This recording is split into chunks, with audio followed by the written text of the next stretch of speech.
ये जो सर इंतखाबात हुए हैं, इसकी खबर लेते हैं। डॉक्टर फुरकान हमीद साहब जो हैं हमारे साथ अनकरा से मौजूद हैं इस वक्त। डॉक्टर साहब अस्सलाम वालेकुम। अस्सलाम वालेकुम सर, शाम साहब कैसे हैं? खैरियत से हैं? ठीक हैं, आपकी दुआ है जनाब। ये डॉक्टर साहब ये बताइए, ये तो बड़ा सेटबैक हो गया तैयब उर्दवान साहब को। जी हाँ, बिल्कुल सही कह रहे हैं कि देखा जाए जिसे कहते हैं कि अरूज का जवाल भी होता है, किसी ये जो है ये कुदरती फितरत की बात है और कभी न कभी किसी को जवाल आना ही होता है। और गुज़श्ता आपको पता होगा 22 सालों से रजब तय्यब एर्दोगान जो मुसलसल जो है वो तुर्की पर गिरफ्त मजबूत रखे हुए थे। अब 22 साल के अरसे के बाद इनकी गिरफ्त जो है वो थोड़ी सी कहते हैं लूज होना शुरू हो गई, गिरफ्त हाथों से निकलना शुरू हो गई। और 70 सालों बाद जो है रिपब्लिकन पीपल पार्टी जिसे जेएपी या सीएसपी कहते हैं, उसने आखिरकार जो है पहली पार्टी, बड़ी पार्टी के तौर पर अपने आप का लोहा मनवा लिया बलजती इंतखाबात में।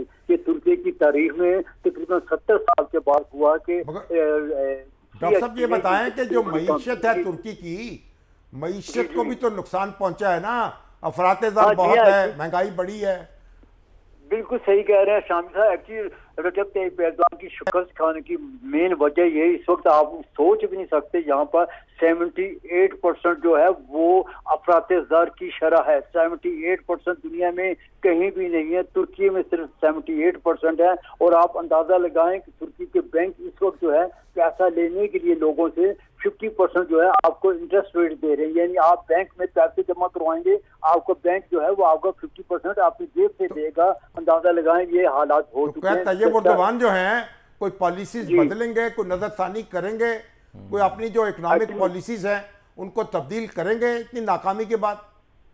हाँ, करना तो चाहिए। उन्होंने तो यही कहा हम अपना एहतसाब करेंगे, लेकिन ये गुज़श्ता 3-4 सालों से कहते चले आ रहे हैं हम अफरात-ए-ज़र की शरह को 10% सिंगल डिजिट पे लेके आएंगे, लेकिन गुज़श्ता 3-4 सालों से ऐसा होता हुआ मुमकिन दिखाई नहीं दिया। इन्होंने अपने वजीर खजाना को भी चेंज किया, स्टेट बैंक के गवर्नर को भी चेंज किया, बहुत कुछ तब्दीलियां कर चुके हैं, लेकिन कुछ होता हुआ दिखाई नहीं दे रहा। अभी तक मुमकिन नहीं दिखाई दिया। वो कर्ज लेने पर तैयार नहीं होते IMF से? हाँ जी हाँ, एक्चुअली देखा जाए इनके पास कमाई के जो बहुत ज्यादा हैं।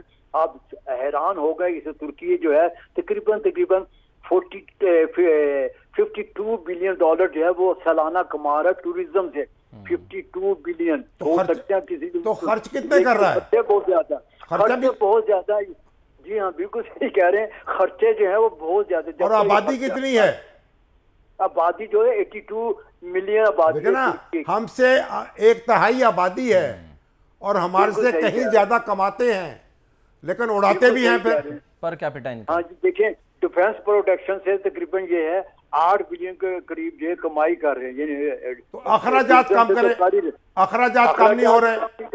देखा जाए जिसे कहते हैं शहनशाहियत का दौर दौरा यहाँ पर, जिसे कह सकते हैं कि आप खिलाफत उस्मानिया का दौर दौरा शहनशाह बने हुए। यही वजह है कि इनको इसी वजह आपका दिल भी उचाट हो गया लगता। हाँ, होता ये है कि क्योंकि आमतौर पर जो सरकारी मुलाजमीन है उनके लिए बड़े मुश्किल कठिन हालात है। आपने देख रिटायर्ड जो मुलाजमीन है उनके लिए खतरे का। अच्छी बात यह है कि उन्होंने शिकस्त तस्लीम की है, लोगों की राय का एहतराम किया है और अपना एहतसाब करने का वादा किया है, दावा किया है।